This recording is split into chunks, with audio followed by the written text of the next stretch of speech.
ഇനി നമ്മുടെ ഈ BTech programme AICTE All India Council for Technical Education ആണ് നമ്മുടെ ഇന്ത്യയിലെ എഞ്ചിനീയറിംഗ് വിദ്യാഭ്യാസത്തിന്റെ സുപ്രീം ബോഡി. സുപ്രീം ബോഡി എന്ന് പറയുമ്പോൾ അവരാണ് ഇതിന്റെ ഓരോ പ്രോഗ്രാമുകളെ എങ്ങനെ വേണമെന്ന് വളരെ കൃത്യമായിട്ട് നിർവചിച്ച് നമുക്ക് ഗൈഡ് ലൈൻസ് തരുന്നത്, റൂൾസ് ഉണ്ടാക്കി തരുന്നത്. അത് പ്രകാരം അവർ തന്നിട്ടുള്ള ഗൈഡ് ലൈൻ പ്രകാരം നമ്മുടെ ഈ 2024 സ്കീമിന് വേണ്ടി KTU ഉണ്ടാക്കിയിട്ടുള്ള ഒരു മാർഗനിർദ്ദേശം, അല്ലെങ്കിൽ അവ നമ്മൾ പഠിക്കുന്ന ഓരോ കോഴ്സുകളും എങ്ങനെ ഗ്രൂപ്പ് ചെയ്തിരിക്കുന്നു എന്നാണ് ഈ ഒരു സ്ലൈഡിൽ, ഈ ഒരു ടേബിളിൽ നമുക്ക് കാണാൻ സാധിക്കുന്നത്. അപ്പോൾ എഞ്ചിനീയറിംഗ് ഓരോ വിഷയവും നമ്മൾ താല്പര്യത്തോടെ പഠിക്കാൻ എടുക്കുന്നു. കമ്പ്യൂട്ടർ സയൻസ് പഠിക്കാൻ എടുത്ത ഒരു വിദ്യാർത്ഥി കമ്പ്യൂട്ടർ സയൻസ് മാത്രം പഠിച്ചാൽ പോരാ. ആ ഒരു എഞ്ചിനീയർ പഠനം പൂർത്തിയാക്കി റിയൽ ലൈഫിലേക്ക്, ഒരു സ്ഥാപനത്തിലേക്ക് എത്തുമ്പോൾ അവിടുത്തെ ഒരുപാട് കാര്യങ്ങൾ മാനേജ് ചെയ്യാനുണ്ട്. സൊസൈറ്റിയിൽ അവർക്ക് ഒരുപാട് പ്രതിബദ്ധതകളുണ്ട്. ആ ഒരു കാര്യങ്ങളൊക്കെ നിറവേറ്റി കിട്ടാൻ വേണ്ടി പഠന സമയത്ത് തന്നെ നിർബന്ധമായിട്ടും ചില വിഷയങ്ങൾ അവർ പഠിച്ചിരിക്കേണ്ടതുണ്ട്. അടിസ്ഥാനപരമായിട്ട് അവർ പഠിച്ചിരിക്കേണ്ടത് മാത്രമേ ഇവിടെ പറയുന്നുള്ളൂ. അതിനുമുപരി നിങ്ങൾക്ക് നിങ്ങളുടെ സ്കില്ലുകളും പേഴ്സണാലിറ്റിയും എൻറിച്ച് ചെയ്യാൻ വേണ്ടി നിങ്ങൾക്ക് സ്വയം ഇതൊക്കെ ഒന്നുകൂടി കോൺസെൻട്രേറ്റ് ചെയ്ത് കൂടുതൽ പഠിച്ചെടുക്കാൻ സാധിക്കണം. അതിനു വേണ്ടിയുള്ള പ്രയത്നങ്ങൾ ഓരോ വിദ്യാർത്ഥിയുടെ ഭാഗത്തു നിന്ന് ഉണ്ടാകണം. അപ്പോൾ ആദ്യത്തെ ഗ്രൂപ്പ് ഇവിടെ humanities management course, HMC course code. അതും കരിക്കുലത്തില് ഒരുപക്ഷെ ഗ്രേഡ് കാർഡിലും കാണും. അപ്പോൾ ഏത് തരം വിഷയമാണ് അത് എന്നാണ് കാണിക്കുന്നത്. ഹ്യൂമാനിറ്റീസ് എന്ന് പറയുമ്പോൾ കമ്മ്യൂണിക്കേഷൻ സ്കില്ലൊക്കെ പ്രകടിപ്പിക്കാൻ വേണ്ടി ഉപയോഗിക്കുന്ന വിഷയങ്ങളാണ്. Life skills, professional communication, professional ethics ഒക്കെ ഇതിൽ പെടും.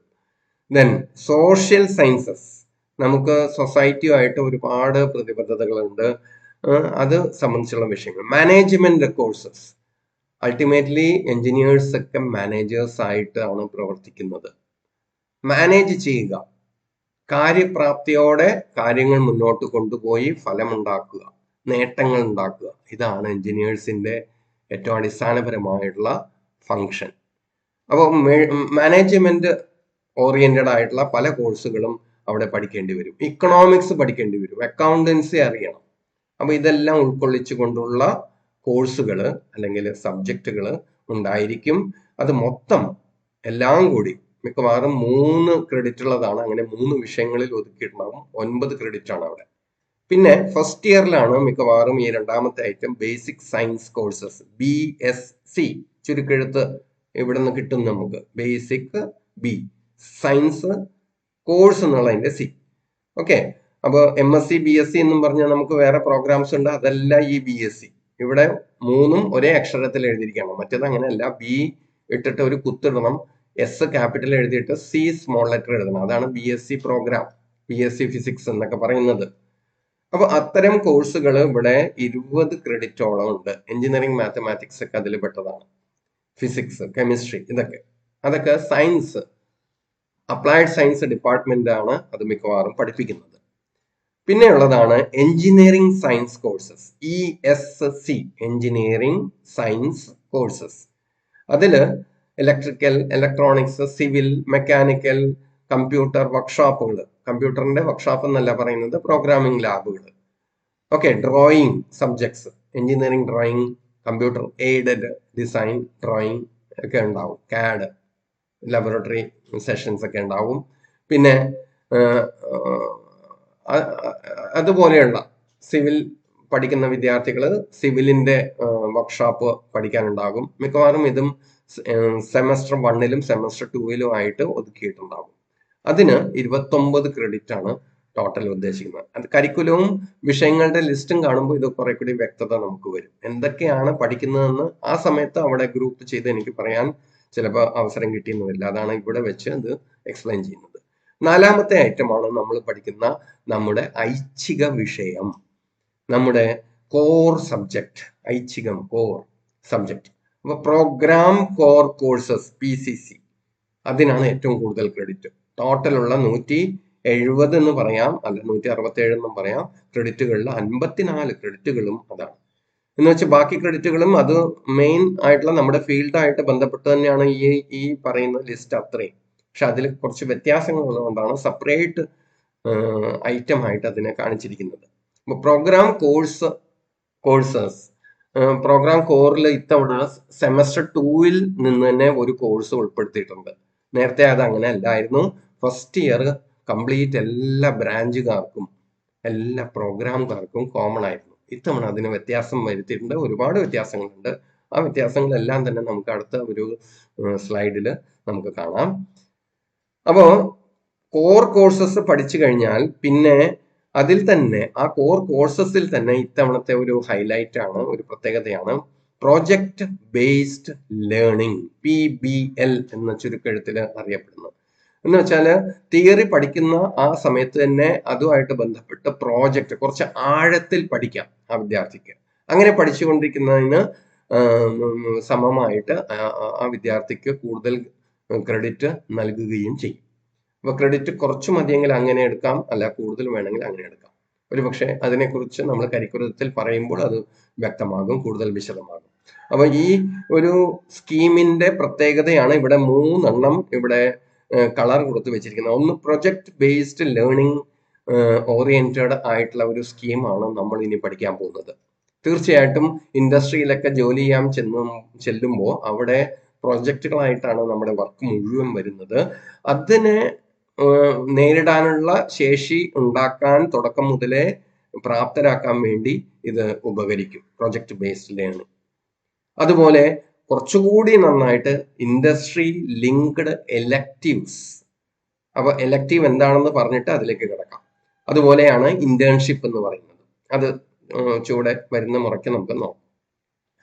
അപ്പൊ പ്രൊജക്ട് ഇലക്റ്റീവ് കോഴ്സസ് എന്ന് പറയുന്ന ഒരു വിഭാഗം വരുന്നുണ്ട്. 5th സെമസ്റ്റർ മുതൽ ഓരോ തിയറി വിഷയം ഇലക്റ്റീവ് ആയിട്ട് പഠിക്കാൻ പറയും.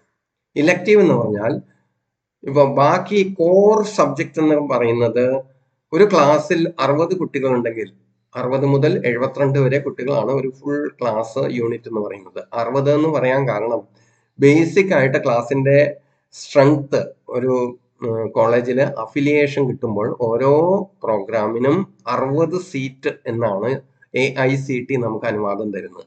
പക്ഷെ അതിൽ തന്നെ ഗവൺമെന്റ് തന്നെ ഒരു കാര്യം പറഞ്ഞു വെച്ചിട്ടുണ്ട്, 10% ഫീ വീവർ സ്കീമില് കുട്ടികളെ ചേർക്കാം. അപ്പൊ 60 പ്ലസ് 10% 66 കുട്ടികൾ ഫസ്റ്റ് ഇയർ മുതലേ ഓരോ ക്ലാസ്സിലും കാണും. അതാണ് ഒരു ക്ലാസ് ഫുൾ സ്ട്രെങ്ത്, ഹൗസ്ഫുൾ ആയിട്ടുള്ള ക്ലാസ് എന്ന് പറയുന്നത്.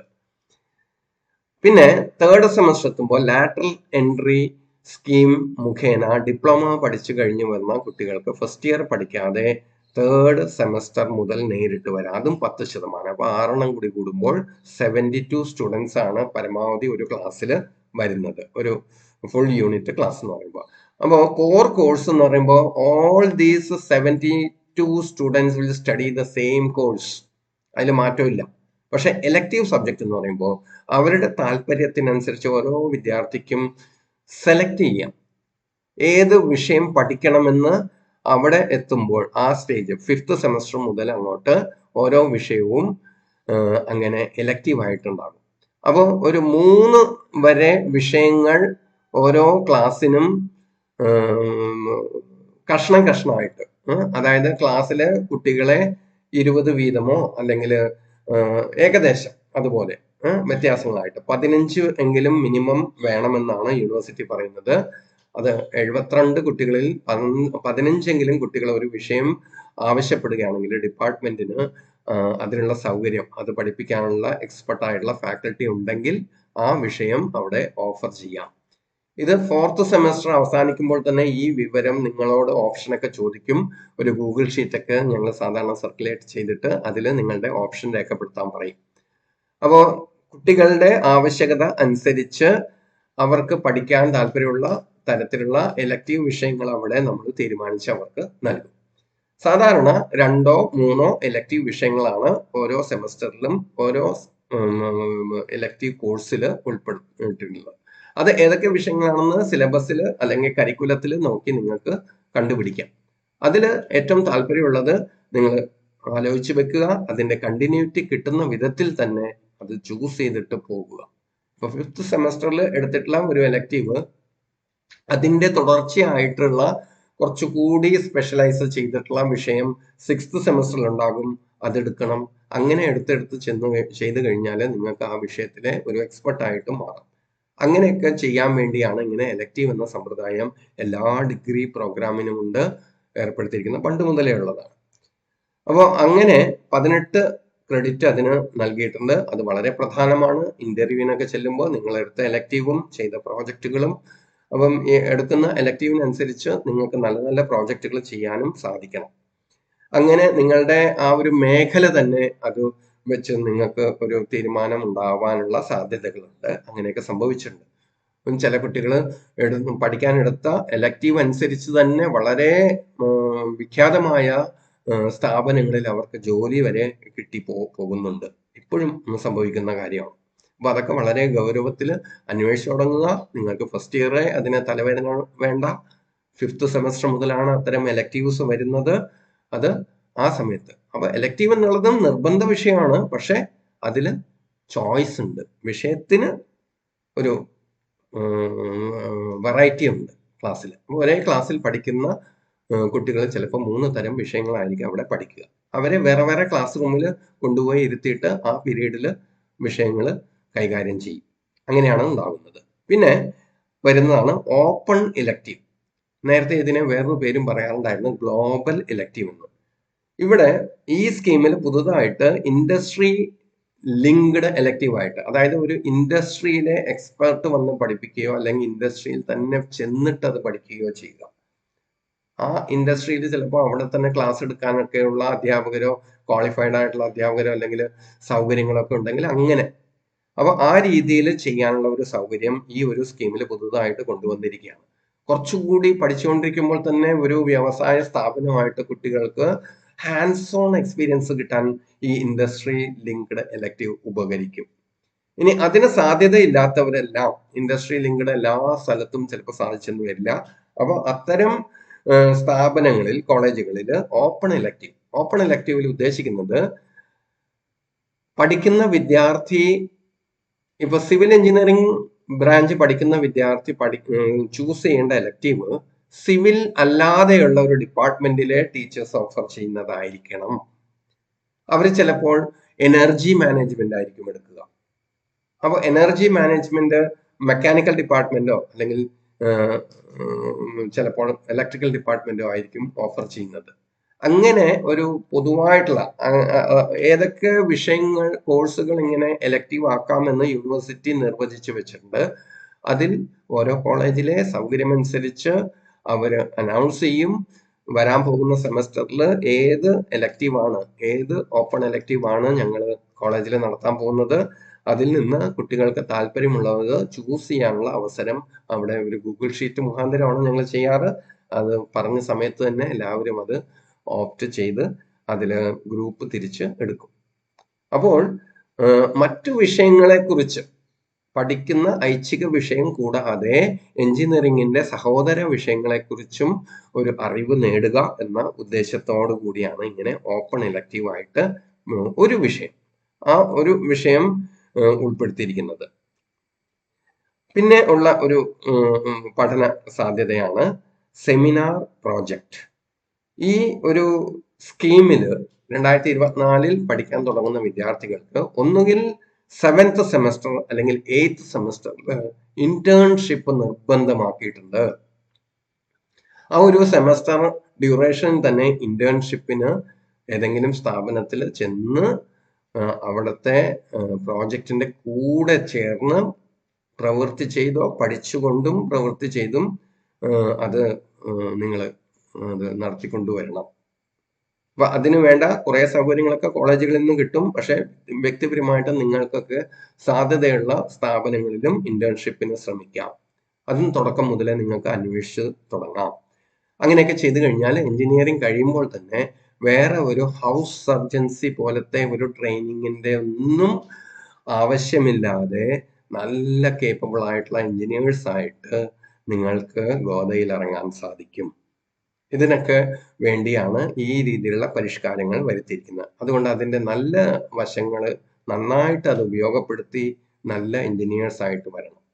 പിന്നെ ഉള്ളത് ഈ പ്രോജക്റ്റ് വർക്ക്, മിനി പ്രോജക്റ്റ് എന്നും പറഞ്ഞ് 6ാം സെമസ്റ്ററിൽ ഒരെണ്ണം ഉണ്ടാകും. ഒരു പ്രാക്ടിക്കലിന്റെ സ്ഥാനത്ത് അതുണ്ട്. പിന്നെ 7ാം സെമസ്റ്ററും 8ാം സെമസ്റ്ററും കൂടി ചേർന്നിട്ടാണ് മെയിൻ ആയിട്ടുള്ള പ്രോജക്റ്റ് വരുന്നത്. അപ്പോൾ ഇന്റേൺഷിപ്പ് എടുക്കുന്ന സെമസ്റ്റർ സാധാരണ പ്രോജക്റ്റ് എടുക്കാറില്ല, അത് രണ്ടും കൂടി ഒരുമിച്ച് നടക്കില്ല. അപ്പോൾ അത് ഓൾട്ടർനേറ്റ് ചെയ്ത് എടുക്കണം. അതിനും 4 പേർ ചേർന്നുള്ള ബാച്ചുകളായിട്ട് കുട്ടികൾ തിരിഞ്ഞിട്ടാണ് ബിടെക് പ്രോഗ്രാമിൽ സാധാരണ ചെയ്യുന്നത്. ചിലതിൽ അതിൽ കുറഞ്ഞ ബാച്ചിനെയും അനുവദിക്കും. സാധാരണ സിംഗിൾ ആയിട്ട് സാധാരണ അനുവദിക്കാറില്ല, കാരണം ആ ടീം വർക്കും കൂടി അവിടെ വരണം. അതുകൊണ്ട് മിനിമം 2 പേരെങ്കിലും വെക്കാറുണ്ട് മിനി പ്രോജക്റ്റിലും പ്രോജക്റ്റിലും. പക്ഷെ 4 യൂണിവേഴ്സിറ്റി റെക്കമെൻഡ് ചെയ്തിരിക്കുന്ന ഓരോ ബാച്ച് സൈസ്. ചിലപ്പോൾ പ്രോജക്റ്റിന്റെ ഗൗരവം അനുസരിച്ച് അത് ചിലപ്പോൾ അല്പം കൂട്ടാനും 5ഓ 6ഓ വരെയൊക്കെ പോകാനും സാധ്യതയുണ്ട്. ചിലപ്പോൾ ഒരേ വലിയൊരു പ്രോജക്റ്റിന്റെ കഷ്ണങ്ങളാക്കിയിട്ട് പീസാക്കിയിട്ട് 2 ബാച്ചിനോ 3 ബാച്ചിനോ ഒക്കെ കൊടുക്കുക. അതൊക്കെ ഫാക്കൽറ്റി തീരുമാനിക്കും, ഡിപ്പാർട്ട്മെന്റിൽ നിന്ന് തീരുമാനമെടുക്കും. അപ്പോൾ അങ്ങനെയുള്ള കോഴ്സുകളൊക്കെ പ്രോജക്റ്റ് വർക്ക് സെമിനാർ, അതാണ് PWS എന്ന് ഇതിനെ ഈ കോഡ്, ഈ കാറ്റഗറി ഇത് കോഡ് ചെയ്തിരിക്കുന്നത്. പിന്നെ പുതിയ 2 മാറ്റങ്ങളാണ് ഐറ്റം നമ്പർ 9 ആൻഡ് 10.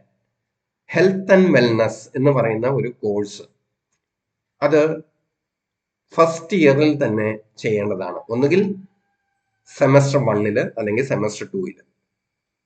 അതിന്റെ അടുത്ത സെമസ്റ്ററിൽ, അതായത് S1 ഹെൽത്ത് ആൻഡ് വെൽനസ് ചെയ്യുകയാണെങ്കിൽ S2 സ്കിൽ എൻഹാൻസ്മെന്റ് കോഴ്സസ് ആയിട്ടുള്ള നമ്മുടെ സോഫ്റ്റ് സ്കില്ലൊക്കെ ഡെവലപ്പ് ചെയ്യാനുള്ള സിലബസ് ആണ് അതിനകത്തുള്ളത്. അത് ചെയ്യണം. ഇതിന് ക്രെഡിറ്റ് കുറവാണ്. ക്രെഡിറ്റിന്റെ ഡിസ്ട്രിബ്യൂഷൻ ആണ് ഇവിടെ പറഞ്ഞിരിക്കുന്നത്. ഓരോ ക്രെഡിറ്റ് വീതമേ ഉള്ളൂ. അതും കരിക്കുലം കാണുമ്പോൾ അതിനെ കുറിച്ച് വ്യക്തമായ പിക്ചർ നമുക്ക് കിട്ടും. ഇങ്ങനെ ടോട്ടൽ ക്രെഡിറ്റ് കൂട്ടിയെടുത്താൽ 167 ക്രെഡിറ്റ് ആണ് 8 സെമസ്റ്റർ കൊണ്ട് നമ്മൾ ക്ലാസ്സിലിരുന്നും യൂണിവേഴ്സിറ്റി പരീക്ഷയും പഠിച്ച് പാസ്സായിട്ട് നേടാൻ പോകുന്നത്. അതുകൂടാതെ ഈ ഒരു സ്കീമിനുള്ള ഒരു പ്രത്യേകത, അതായത് KTU ഫോം ചെയ്ത 2015 മുതൽ തന്നെ നിർബന്ധമായിട്ടും സ്റ്റുഡന്റ് ആക്ടിവിറ്റി പോയിന്റ്സ് എന്ന് പറഞ്ഞ ഒരു സങ്കല്പം കൊണ്ടുവന്നിരുന്നു. അതെന്താണെന്ന് വെച്ചാൽ മുൻ യൂണിവേഴ്സിറ്റികളിൽ മുൻകാലങ്ങളിൽ ഇല്ലാതിരുന്ന ഒരു സമ്പ്രദായമാണ്. ഈ എഞ്ചിനീയേഴ്സ് എന്ന് പറഞ്ഞാൽ കാര്യങ്ങൾ കൂടി ചെയ്ത് ലീഡർഷിപ്പ് ക്വാളിറ്റീസ് ഒക്കെ ഉണ്ടായി. എഞ്ചിനീയേഴ്സിന്റെ വിഷൻ തന്നെ ഇതാണ്, to be an engineer capable of competing globally. ലോകമെമ്പാടും നമുക്ക് ഇനി ഒന്നായിട്ട് കണ്ട് അവിടെ മത്സരങ്ങളാണ് വരുന്നത്. അതിനെ കോമ്പീറ്റ് ചെയ്യാൻ വേണ്ടി in addition to technical knowledge and skills, നമ്മുടെ ഏറ്റവും ഐച്ഛികമായുള്ള വിഷയങ്ങളിലെ നോളജ് അത് നിർബന്ധമാണ്. അതുപോലെ മറ്റ് അത്യാവശ്യമായുള്ള അത് സംബന്ധിച്ചുള്ള കഴിവുകൾ.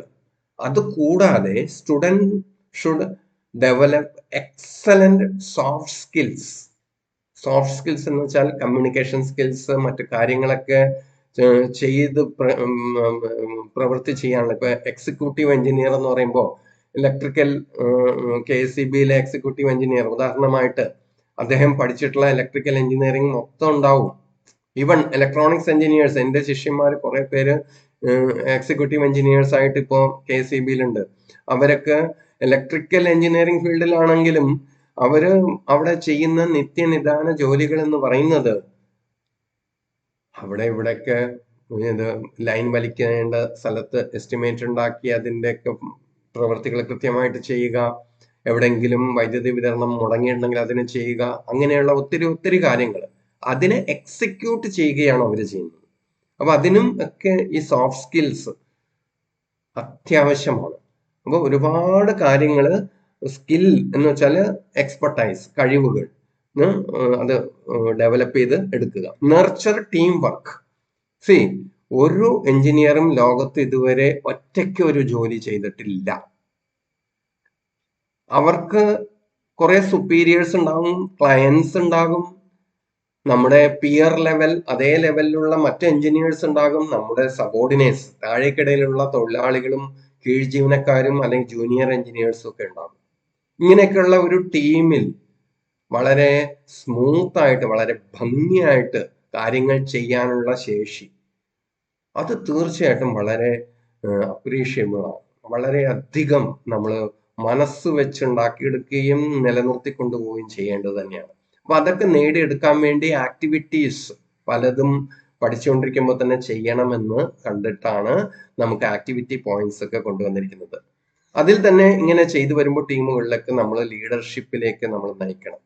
അവൻ ലീഡർഷിപ്പിന് വേണ്ട, ലീഡറിന് വേണ്ട ക്വാളിറ്റീസും എല്ലാം ഡെവലപ്പ് ചെയ്ത് അത് ഹാൻഡ്സ് ഓൺ എക്സ്പീരിയൻസ് അതിൽ നേടുക.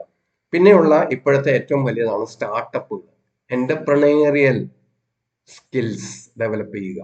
സ്വന്തമായിട്ട് പല കാര്യങ്ങളും ചെയ്തുണ്ടാക്കി അതിൽ പേറ്റന്റ് വരെ ഉണ്ടാക്കിയെടുക്കാം. അതിനൊക്കെയുള്ള വിഷയങ്ങൾ തന്നെ പഠിക്കാൻ തുടക്കം മുതലേ നമുക്ക് വരുന്നുണ്ട്. 3rd സെമസ്റ്ററിൽ തന്നെ IPR എന്ന് പറഞ്ഞ ഒരു വിഷയം വരുന്നുണ്ട് പഠിക്കാൻ. അപ്പൊ അതൊക്കെ അത്യാവശ്യം ഫോർമൽ ആയിട്ടുള്ള ചില എഡ്യൂക്കേഷനേ വരുള്ളൂ. വിദ്യാർത്ഥികൾ തീർച്ചയായിട്ടും അവരിലേക്ക് അത് ആവാഹിച്ച് എടുക്കാൻ വേണ്ടി ഒരുപാട് പ്രയത്നങ്ങൾ ചെയ്യേണ്ടതുണ്ട്. ട്രയൽ ബ്ലേസിംഗ് ഔട്ട്ലുക്ക്, ഇത് KTU തന്നെ നിർവചിച്ചു വെച്ചിരിക്കുന്ന ഒരു ഔട്ട്ലുക്ക് ആണ്. അപ്പൊ ഇത്തരം പോയിന്റ്സ് വളരെ നിർബന്ധമാണ്. മാൻഡേറ്ററി സ്റ്റുഡന്റ് ആക്ടിവിറ്റീസ് ആയിട്ട് ഇവിടെ ഈ ഒരു പുതിയ സ്കീമിൽ 3 ക്രെഡിറ്റ് അടങ്ങുന്ന 120 പോയിന്റ്സ് അടങ്ങിയ, അപ്പോൾ ഓരോ തരത്തിലുള്ള ആക്ടിവിറ്റീസിനും യൂണിവേഴ്സിറ്റി പോയിന്റ്സ് പട്ടിക ഉണ്ടാക്കി നിർവചിച്ച് വെച്ചിട്ടുണ്ട്. ഇന്ന കാര്യം ചെയ്താൽ ഇത്ര പോയിന്റ് കിട്ടും. ഒരു കോഴ്സ്, ഉദാഹരണത്തിന് മൂക്ക് കോഴ്സ് എന്ന് പറയും, MOOC, മൂക്ക്, മാസീവ് ഓപ്പൺ ഓൺലൈൻ കോഴ്സ് എന്നാണ് അതിനെ പറയുന്നത്. അത് ചെയ്ത് കഴിഞ്ഞാൽ 40 പോയിന്റ്സ് നമുക്ക് കിട്ടും. 40 ആക്ടിവിറ്റി പോയിന്റ്സ്. അപ്പൊ 40 ആക്ടിവിറ്റി പോയിന്റ്സ് നേടിയാൽ 1 ക്രെഡിറ്റ് കിട്ടും.